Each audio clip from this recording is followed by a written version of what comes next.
मेरे प्यारे भारतवासी भाइयों बहनों, नौजवान साथियों, छात्र व छात्राओं, हम राष्ट्र के सभी शिक्षित, सभ्य, विवेकशील, बुद्धिजीवी, चिंतनशील, जागरूक नागरिकों से निवेदन करते हैं कि यह भारत का संविधान है और हमारे देश का नाम भारत है। हिंदुस्तान के संविधान को बचाने की दुहाई देने वाले लोग जानबूझकर या तो ऐसा कर रहे हैं या फिर वो समझ नहीं पा रहे हैं। यहां एंकर, पत्रकार, शिक्षित, बुद्धिजीवी, चिंतक, विश्लेषक, जो भी साथी हिंदुस्तान शब्द का उपयोग कर रहे हैं, मुझे लगता है वो एक विशेष मानसिकता के तहत ऐसा कर रहे हैं। हमको यह समझने की आवश्यकता है, यदि ये देश हिंदुस्तान है तो फिर हिंदुओं का ही होगा। मुसलमान, सिख, ईसाई, जैन, पारसी, बौद्ध, अनुसूचित जाति और जनजाति, अन्य पिछड़ा वर्ग तथा देश की आधी आबादी महिलाओं को कोई अधिकार नहीं होगा। यदि हिंदुस्तान है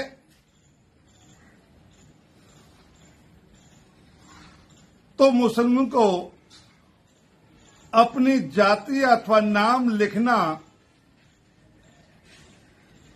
ये असंवैधानिक नहीं होगा। और यदि जबकि ये देश भारत है, ये भारत का संविधान है और प्रत्येक नागरिक की, राष्ट्र के प्रत्येक नागरिक की, किसी भी जाति का हो, धर्म का हो, महिला हो, पुरुष हो, उन सभी के लिए समानता का अधिकार है। इसीलिए ये जाति लिखने जैसे संकीर्ण मानसिकताओं का आदेश पारित करना पूर्णतः असंवैधानिक है।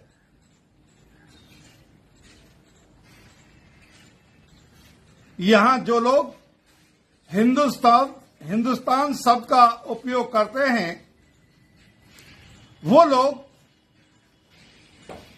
अगर मुस्लिम भाइयों के ठेले पर, ढाबे पर नाम लिखने का विरोध कर रहे हैं तो ये अप्रासंगिक ही है, क्योंकि इस पर पहले ही भारत की संविधान सभा में बाबा साहब डॉक्टर भीमराव अम्बेडकर 17 घंटे में अपना जवाब दे चुके हैं कि ये देश हिंदुस्तान नहीं, भारत है। और भारत है तो इस देश के भविष्य के निर्माण की जिम्मेदारी भी भारत के प्रत्येक नागरिक की ही है।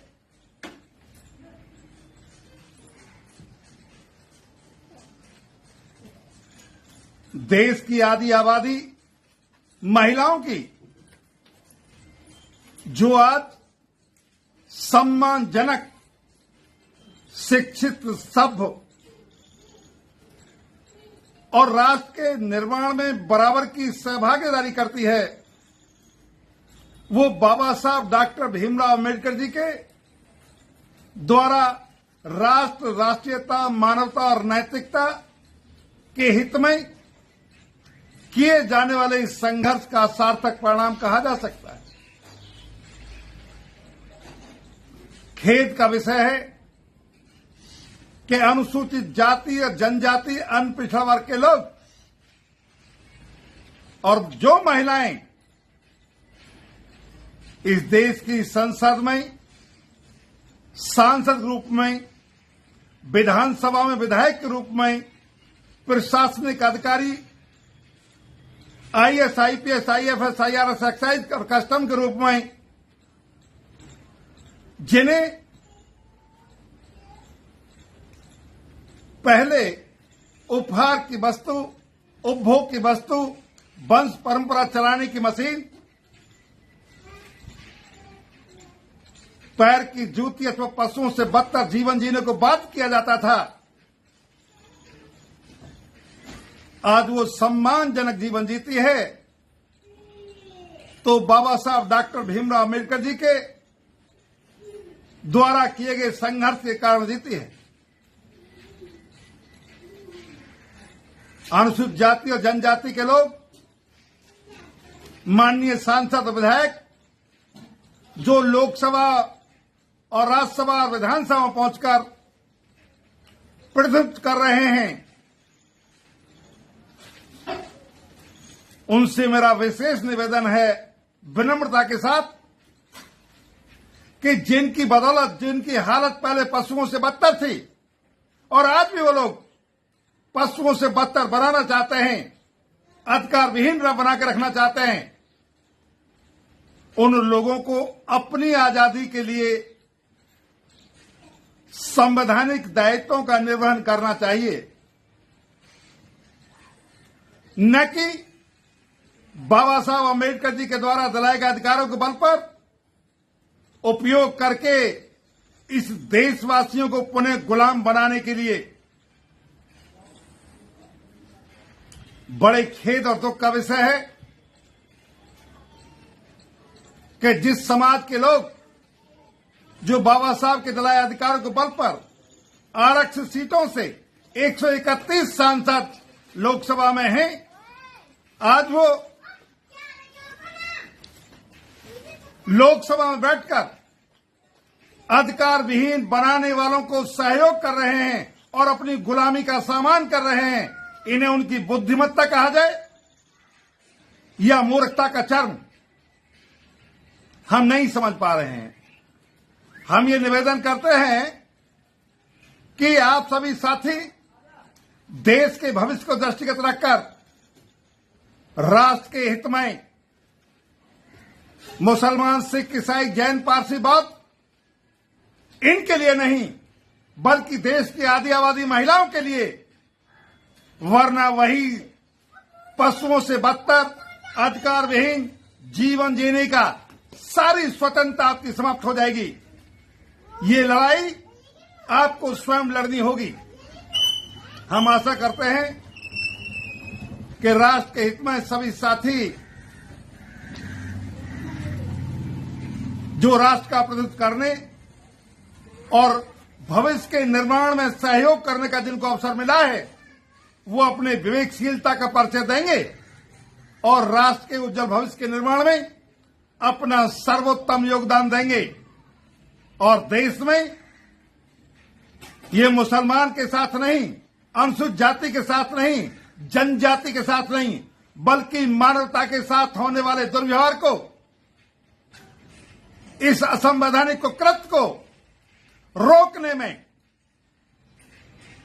इस सरकार को बाध्य करेंगे और ऐसा करके बाबा साहब डॉक्टर भीमराव अम्बेडकर जी के सपनों को साकार करने में आप महत्वपूर्ण योगदान देंगे। वरना